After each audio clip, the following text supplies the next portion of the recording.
Hello everyone, welcome to Aaradhya biological classes. बच्चों, आज हम लोग पढ़ने जा रहे हैं difference between prokaryotic cell and eukaryotic cell. What is prokaryotic cell?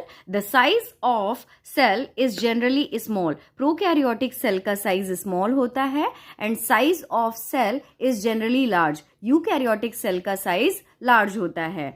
True nucleus is absent. बच्चों, प्रोकैरियोटिक सेल में ट्रू न्यूक्लियस एब्सेंट होता है। In eukaryotic cell true nucleus is present. Eukaryotic cell में ट्रू न्यूक्लियस प्रेजेंट होता है।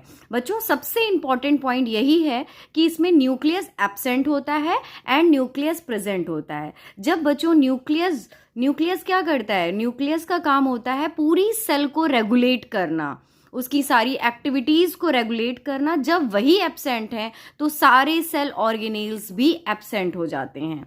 और eukaryotic cell में nucleus present है, यानी जो पूरी सेल को रेगुलेट कर रहा है वही प्रेजेंट है, देन सारे सेल ऑर्गेनेल्स भी प्रेजेंट होंगे। आप इससे इसको लर्न भी अच्छे से कर सकते हैं।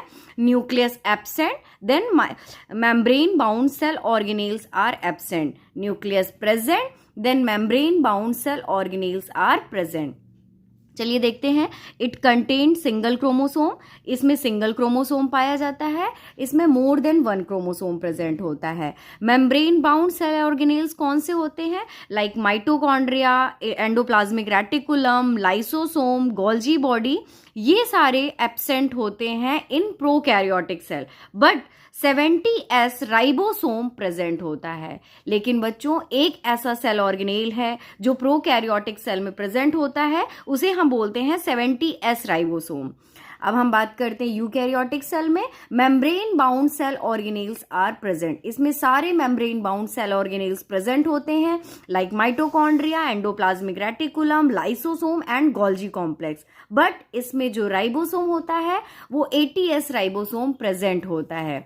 चलिए आगे देखते हैं। Cell division takes place by fission और बडिंग। इसमें सेल डिवीजन पाया जाता है फिजन के थ्रू और बडिंग के थ्रू। और इसमें सेल डिवीजन पाया जाता है माइटोटिक डिवीजन या मियोटिक डिवीजन।